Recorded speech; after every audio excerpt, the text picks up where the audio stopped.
a los que no iban a creer y no van a permanecer.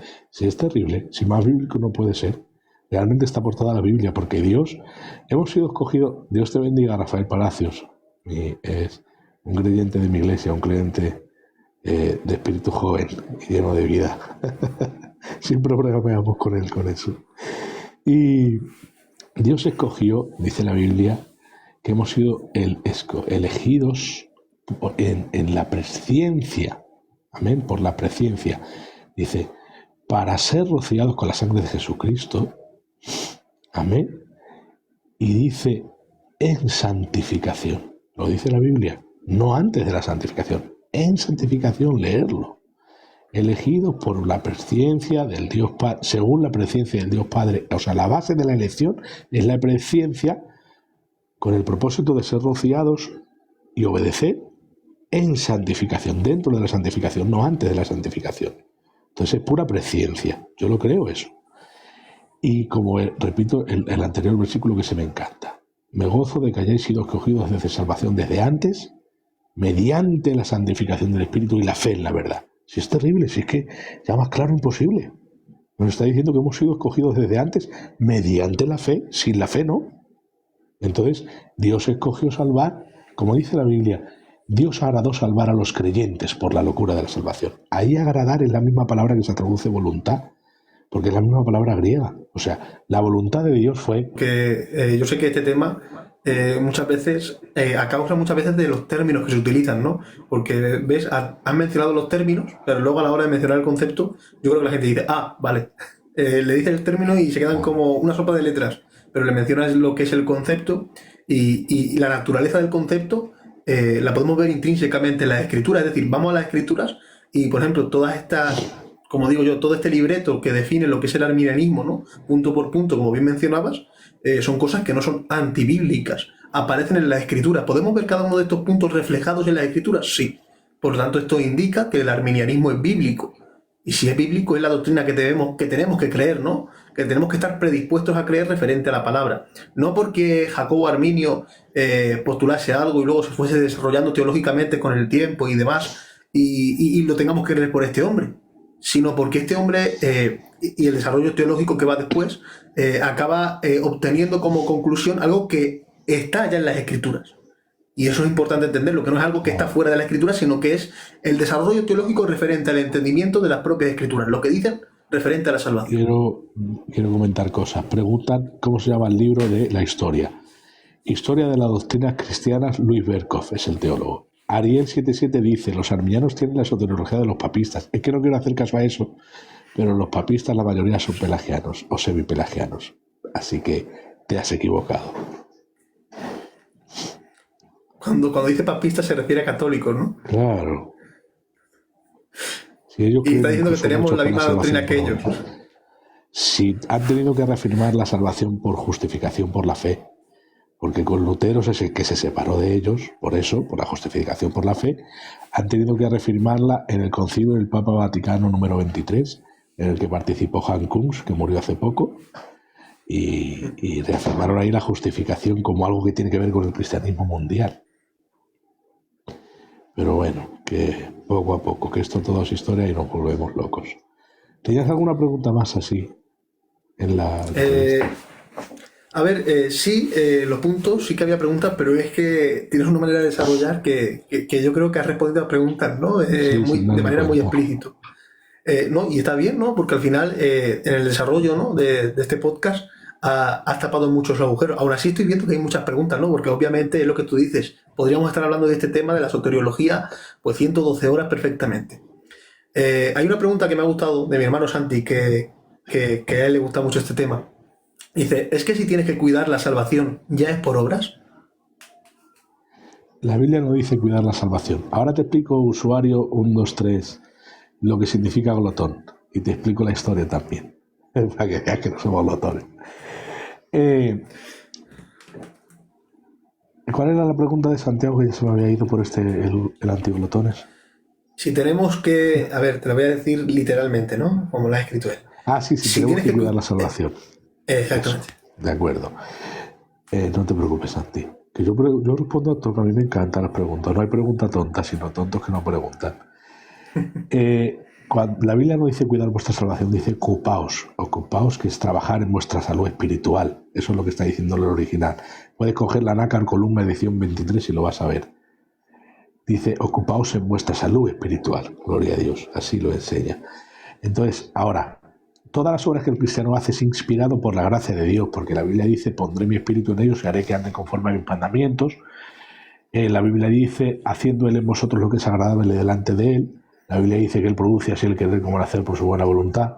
La Biblia dice que todo lo que he hecho ha sido por la gracia de Dios en mí. Entonces la Biblia por todos los lados dice que todo lo que hacemos es por la gracia de Dios. De manera que no hay ninguna obra que tú hagas por ti mismo. Es por la gracia de Dios. Y como es por la gracia de Dios, pues ninguna obra tiene mérito. Porque no se paga salario como deuda, porque estás actuando por la gracia de Dios. Así es. Y ya está. O sea que todo lo que hagas es por la gracia de Dios, ninguna obra tiene mérito.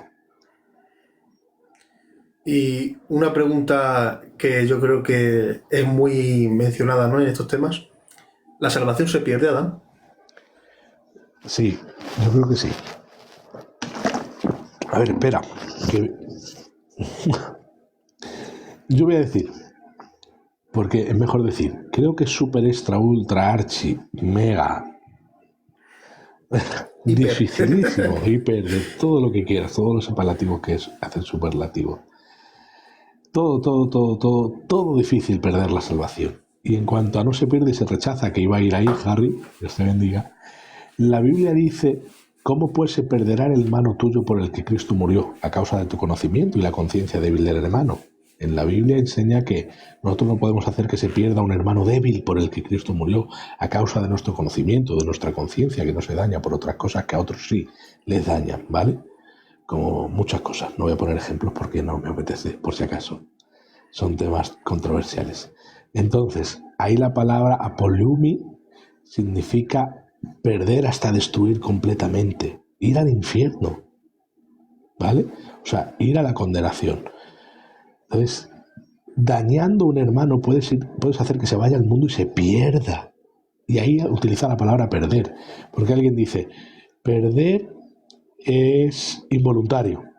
Y la salvación no se pierde, se rechaza porque tú la rechazas voluntariamente. A ver, si yo te doy 1.000.000 de euros y tú te vas voluntariamente a la ruleta y los echas, has echado a perder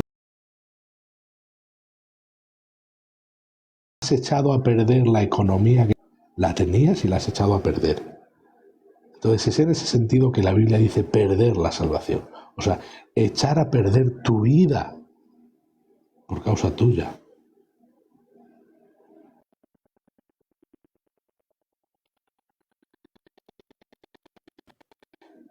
Ahora, ¿La habías me he pausado o te quedado... gusta?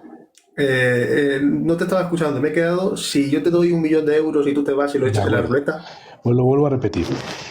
La diferencia entre perder y rechazar. Yo te doy 1.000.000 de euros y tú no lo rechazas, tú tomas el 1.000.000 de euros, ¿no? Ahora vas y echas a perder el 1.000.000 de euros. En ese sentido es que la Biblia enseña que se pierde un alma, se echó a perder. Se perdió, pero no involuntariamente, sino voluntariamente. O sea, la palabra perder no tiene en sí mismo el concepto de lo perdiste sin querer. Y la salvación no se pierde sin querer, no tiene ese concepto. La palabra perder no tiene ese concepto en sí mismo, que lo tiene cuando lo dices en otro contexto. ¿Vale? Pero sí te puedes echar a perder, como el hermano que es destruido en su conciencia suya por tu culpa y se echa a perder. Lo dice la Biblia. No vaya a ser que se pierda el hermano porque en Cristo murió. Amén. Y en cuanto a la referencia de nunca fue salvo, pues te estaba hablando de conceptos, pero te vamos a un versículo. La Biblia dice en el capítulo 10 de los Hebreos que ofrenda y sacrificio no quisiste, mas horadaste mis oídos, me hiciste siervo, me preparaste cuerpo, el original. Griego y hebreo, nombrar los dos por el Antiguo Testamento, que dice horadaste mis oídos. Me hiciste siervo preparándome un cuerpo para morir. Y cuando muere, capítulo 10, versículo 10, en la ofrenda de ese cuerpo somos santificados. En los siguientes versículos dice, y por la sangre de ese pacto eterno somos salvos y hechos perfectos una vez y para siempre. Del versículo 26 al 30 dice que cuando alguno peca deliberadamente después de haber recibido el conocimiento de la verdad, ya no queda más sacrificios por los pecados, pues ha sido hecho uno, hecho perfecto para siempre. Ya no te necesitamos más sacrificios, sino una horrenda expectación de juicio del hervor que ha de devorar a los adversarios. Si en la ley de Moisés el que pecaba por el testimonio de 2 o 3 moría irremisiblemente, ¿cuánto mayor castigo creéis que recibirá? ¿Cuánto mayor castigo que la muerte en la carne por violar la ley creéis que recibirá el que hace afrenta al Espíritu de gracia y tiene poco en poco la sangre de Cristo, poniéndola al nivel por común, la sangre de los animales? Entonces, ¿qué mayor castigo que morir en la carne? ¿Me puedes decir un mayor castigo que morir en la carne, José? Morir en el Espíritu. Pues dice que ¿cuánto mayor castigo tendrá aquel que pisoteare la sangre de Cristo y tuviere por inmunda la sangre del pacto en la cual fue santificado? Dice eso la Biblia. La sangre del pacto en la cual fue santificado. ¿Cuál la sangre? La sangre de los corderos y de los machos cabríos. El versículo 1 en adelante dice que es la sangre del que se le preparó el cuerpo. Y la sangre es la sangre del pacto nuevo. Y el pacto es el pacto nuevo. Ese es el contexto del capítulo 10 de Hebreos. Entonces dice, ¿cuánto mayor castigo creéis que recibirá aquel que pisoteare la sangre que ha sido derramada por nosotros? De una vez y para siempre, que tiene más poder que todos los sacrificios, los cuales no quisiste y me preparaste cuerpo. Y no es como la sangre de los sacrificios, porque el sacrificio y ofrenda no quisiste, me preparaste cuerpo. La sangre que es la del nuevo pacto, la rechazas, haces afrenta al Espíritu de gracia, la tienes por común como la sangre de los animales. ¿Cuál es el castigo? Dice la Biblia, el último versículo, pero en cuanto a vosotros estamos persuadidos de cosas mejores, de que pertenecer a la salvación, lo dice el capítulo 6, pero el último versículo de este capítulo dice, nosotros no somos de los que retroceden para perdición, sino de los que tienen fe para preservación del alma. Entonces hay gente que retrocede para perdición. Y lo dice de aquellos que apostataron volviendo a los sacrificios antiguotestamentarios, o bueno, de los judaizantes, nuestros primicos, y volviendo a hacer sacrificios creían que la sangre de Cristo era del mismo valor, que necesitaban esas horas para arrepentirse. Entonces el capítulo 10, verso 26 al 30, sin duda está enseñando que un creyente verdadero santificado, que rechaza después la sangre y el pacto, después de haber creído, peca deliberadamente. El pecado deliberado ahí es la apostasía, volverse al judaísmo. Entonces, eso nos es ejemplo para saber que un verdadero santificado se puede ir al infierno después de haber creído, porque apostata. Por eso el arminiano clásico cree en la apostasía. El que cree en la pérdida de salvación por acumulación de pecados es el arminiano wesleyano. Pero el arminiano clásico cree solamente en la apostasía, no cree en la acumulación de pecados. Que eso es un tema largo. Pues esta pregunta sí siempre es la pregunta, ¿no?, que aparece en esta conversación, y creo que la has respondido de una forma preciosa, puramente bíblica, ¿no? Te has usado, ¿no?, del contexto de un capítulo entero de Hebreos para mencionarlo como claramente, que yo sé, obviamente, y tú también lo sabes, que hay más textos, ¿no?, que están a favor, ¿no?, de este pensamiento soteriológico, pero que creo que lo has definido demasiado bien con solamente un texto, un capítulo, para ser exactos, ¿no? El contexto del capítulo te lleva a entender, ¿no?, eso. Y el tema ese también, ¿no?, la apostasía. Yo creo que simplemente hay que ver, yo por desgracia, el momento donde empecé a indagar teología fue a causa, ¿no?, de esta familia que se marcha, ¿no?, tras el judaísmo proselitista mesiánico. Y claro, son personas con las que yo he convivido en la iglesia, que yo he visto orar, he visto hablar en lengua, han estado con nosotros, he visto vidas cambiadas, ¿no?, en sus testimonios, en su forma de vivir el evangelio. Y sin embargo ahora han apostatado y están afirmando cosas, para mí, satánicas. Y claro, yo he visto la apostasía. He visto esa apostasía, la he vivido, y creo que simplemente con el ejemplo de la apostasía ya queda claro, ¿no?, que la salvación... Que hay posibilidad de apostatar. Exactamente. Ya está. Ahora, a la luz de Romanos capítulo 8, verso 1. No hay condenación para los que están en Cristo Jesús.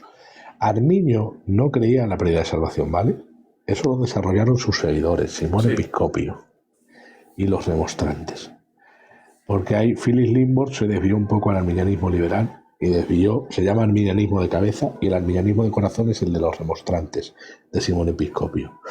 Es el que estaba a la cabeza, porque Arminio murió sin llegar a un sínodo porque se murió por una enfermedad. Muy pobre, se murió joven, que está con el Señor.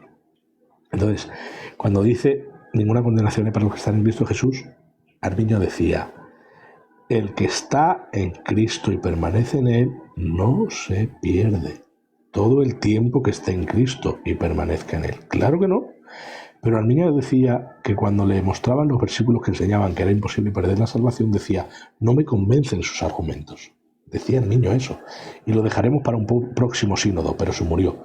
El sínodo lo hicieron muertos de miedo, estoy sin duda, 9 años después de su, 9 años creo que después de su muerte.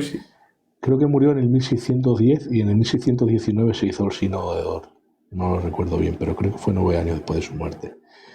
Y duró un montón de tiempo. Y esto eran muchos calvinistas que llamaron a 12 arminianos y los hacían compadecer delante de un juicio. El sínodo de Dort fue 12 arminianos a los que hacían pasar de uno en uno, de dos en dos, los mandaban a declarar y luego los echaban a la calle y empezaban a deliberar ellos. O sea, era absurdo. El sínodo de Dort no era un debate, ni era un sínodo, ni siquiera era un juicio. Lo de la glotonería. La glotonería, y todo lo que tiene que ver con ello, era cuando los romanos hacían un banquete, entraban a comer después de la victoria, se hinchaban a comer, después salían fuera del banquete, cuando estaban hinchados de comer, se metían los dedos en la boca, con perdón, vomitaban, entraban y seguían a comer. Y seguían comiendo. Eso es glotonería y gula. Yo nunca he hecho eso en la vida. Yo como hasta que me sacio y me levanto. Y a veces me levanto con hambre. Eso es un espíritu que no te deja terminar de comer. Y devuelves y sigues comiendo. Yo creo que ese espíritu no está en nosotros. El tío Aramis dice, ¿tienes más preguntas o le respondo a ellos? No, si quieres responder a quien veas conveniente, pues no está mal. Dice por descuido. El arminianismo weleyano enseña que por acumulación de pecados uno puede llegar a la apostasía. Yo lo creo a medias eso, aunque soy clásico total, creo solo en la pérdida de salvación por posibilidad de apostasía, que cayeron la posibilidad de apostasía, y lo creo que es muy súper extra ultra difícil, pero la acumulación de pecados es la que te lleva a la apostasía. Uno no cae repentinamente, entonces es el descuido espiritual que te lleva a rechazar la obra de Cristo. Creo que en todo el proceso en el que uno no rechaza la obra de Cristo, la fe que le salva, ¿vale? Pues no pierde su salvación, ¿vale? Creo que es un proceso deliberado de pecado, pero no es la deliberación del pecado de la apostasía que habla Hebreos, que ese es un ejemplo entre muchos de apostasía. Tengo un vídeo en YouTube que se llama Apostasía de un verdadero creyente, creo que se llama, que ahí explico la condición de la salvación y es permanecer en fe. Y explico cómo la Biblia enseña que que uno se puede perder por apostasía, porque es condicional. Entonces, no creo que se pierda de buenas a primeras, pero creo que el descuido es lo que lleva a la apostasía, tío Aramis. Creo que es eso exactamente, justo el descuido es lo que nos lleva a la apostasía. Salieron de nosotros porque no eran de nosotros. ¿Explico eso? Eso es interesante. Eso te va a gustar a ti. Mira, cuando dice, salieron de nosotros porque no eran de nosotros, porque si hubiesen sido de nosotros hubiesen permanecido.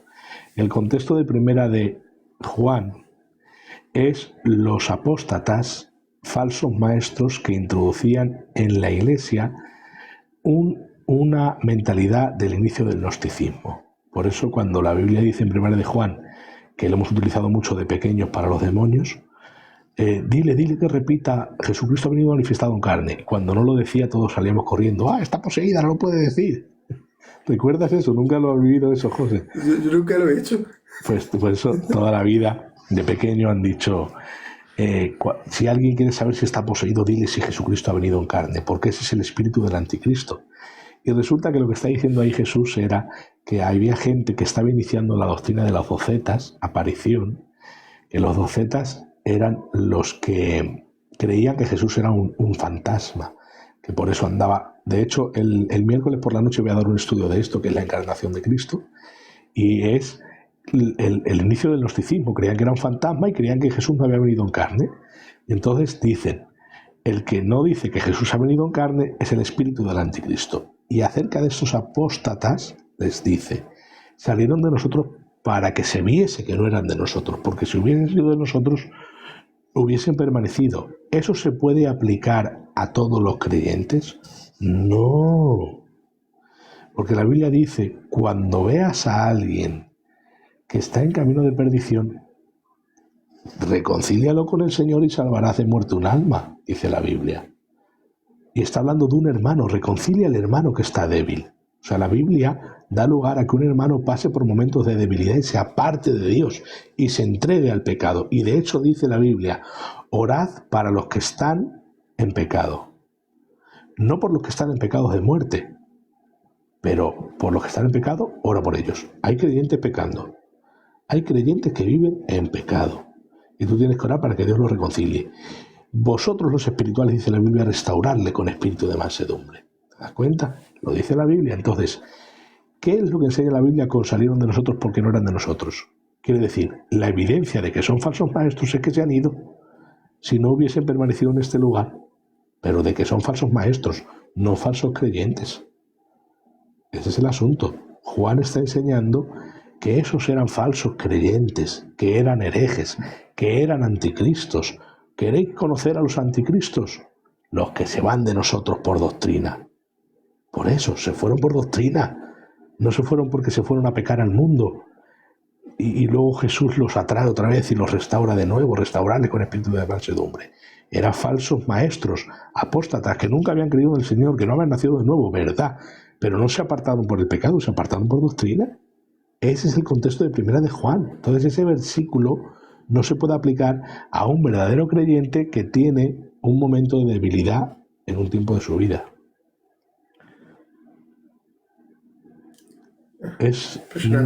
No lo quiere aceptar mucha gente este contexto, pero si quieres borrar la historia, la borras. No podemos borrar la historia para entender la Biblia a nuestra manera. Es que eso pasa mucho, incluso ya ves, dentro de ambientes cristianos, ¿no? Porque entendemos que lo haga, no sé, un calvinista en este caso, o que lo haga un judaizante, o gente que no piensa como nosotros. Pero en el mundo evangélico, en el mundo cristiano, pasa mucho esto, ¿no? Que muchas veces incluso la gente tiende a rechazar lo que es un hecho verídico, comprobable, por lo que él quiere imponer ante sus pensamientos, su conocimiento. Y claro, eso pasa mucho también, yo lo veo muchas veces, ¿no? Me dedico al TikTok y yo empecé con esto y a día de hoy, por desgracia, tengo que seguir utilizándome de él de vez en cuando, ¿no? Por estas mentiras judaizantes. No, en el Concilio de Nicea del 325 se creó la Trinidad.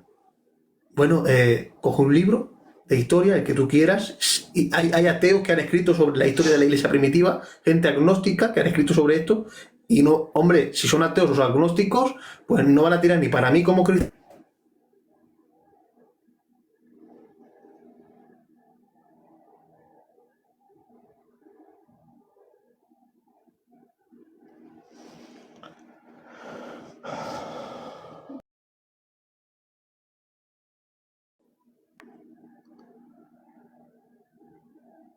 Sí, me he dado cuenta que se para, se ha colgado el hermano José Vargas. Si se cuelga él, yo creo que esto se quitará. La habéis pausado, ahora volverá.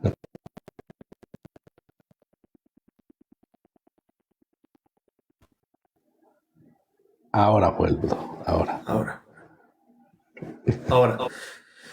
Pues eso que creo que hay gente que simplemente en vez de estudiar y mirar y corroborar lo que estamos diciendo, muchas veces impone sus pensamientos y se deja guiar, ¿no? Por los sentimientos. Y eso es peligroso. Cara interesante se le ha quedado. No, ahora te se escucha. Ah, vale. Pues bueno, Adán, antes de irte, ¿hay algo más que quieras decir referente a todo esto que estás tocando o referente a otra cosa que sientas en tu corazón? Pues mira, quiero deciros que la Biblia tiene un contexto histórico del que no puedes olvidar. Cuando nos encontramos, lo primero que te debes encontrar en la Biblia no debería ser el texto, aunque es lo primero que ves. Hay una forma de acercamiento a la Biblia y es primero sabiendo qué es lo que el contexto histórico enseña acerca de ese versículo.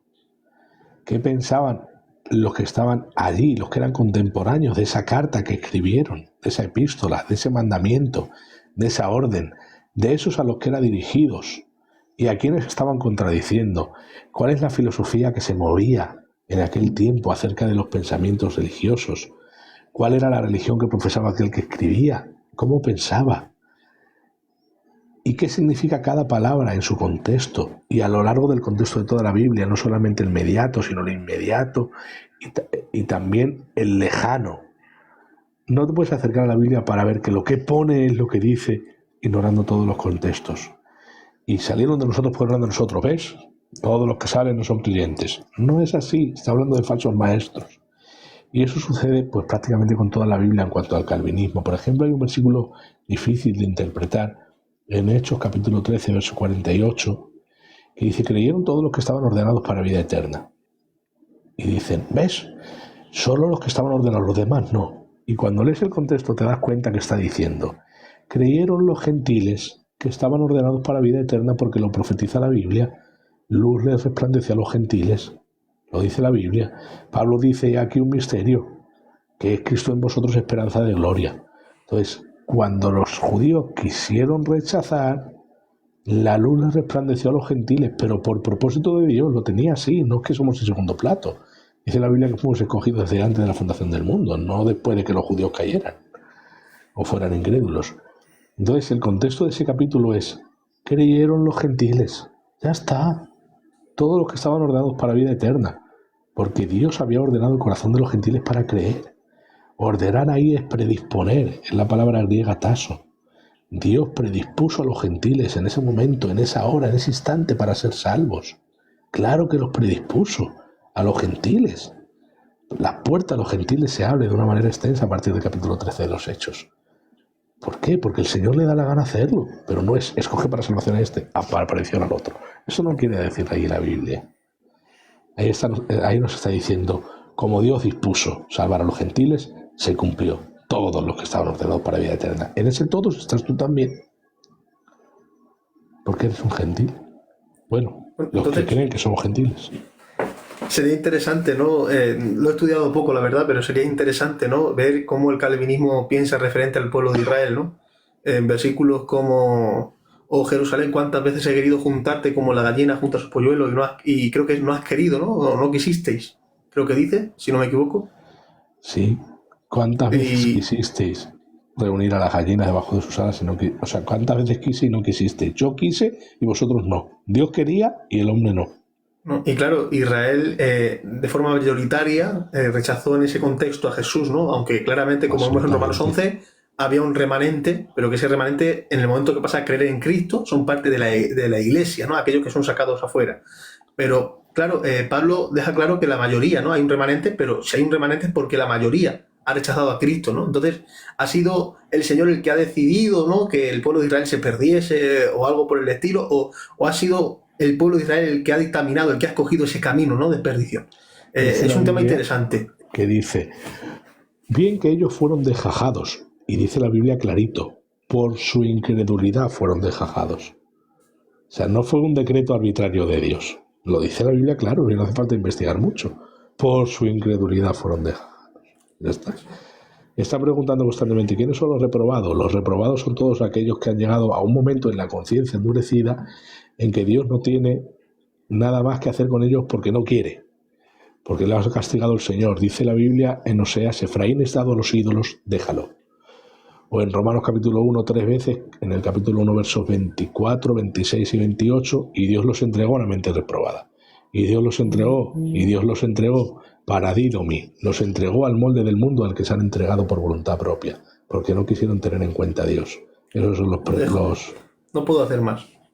Dios pone el querer y el hacer donde está el libre albedrío, pues en que dice, como siempre habéis obedecido estando en mi presencia, aún mucho más en mi ausencia, ocupaos en vuestra salvación con temor y temblor, porque Dios produce el querer como el hacer. Quiere decir, cuando tú lo haces, no lo haces porque nace de ti, lo haces porque nace de Dios, pero tú debes obedecer, ocúpate en ello. Tú puedes ocuparte o no ocuparte, ahí está el libre albedrío en el mismo contexto.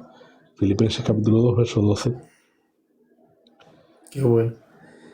Pues nada, Dan, no te quiero robar más tiempo. Decir que ha sido milagroso, ¿no? Para mí, que nuestro hermano Dan aceptase hacer un directo a las 12 de la noche.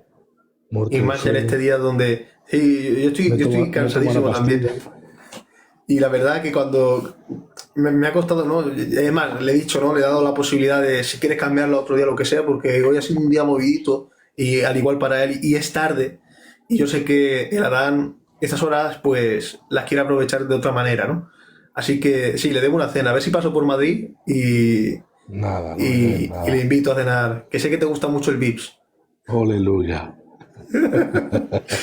De verdad, ha sido un placer y un privilegio tenerte aquí, reitero. Ha sido muy edificante en todo sentido. Conocer más a tu persona, conocer tu ministerio, conocer tu llamado y conocer sobre esta doctrina, ¿no? Que tanto te gusta, que sabemos que te gusta, Dan, y que siempre has sabido defender, ¿no? Con esa fuerza, ¿no? Haciendo apología, ¿no? De lo que la Escritura enseña. Y eso también es un ejemplo para nosotros los jóvenes que queremos también defender la sana doctrina, ¿no? De verdad que eres un maestro, un gran siervo del Señor y todo por gracia y misericordia de Dios. Que Dios te Amén. bendiga mucho, Dan. Sí, Antes de sí. irnos, siempre le pido a la persona que está aquí, si tienes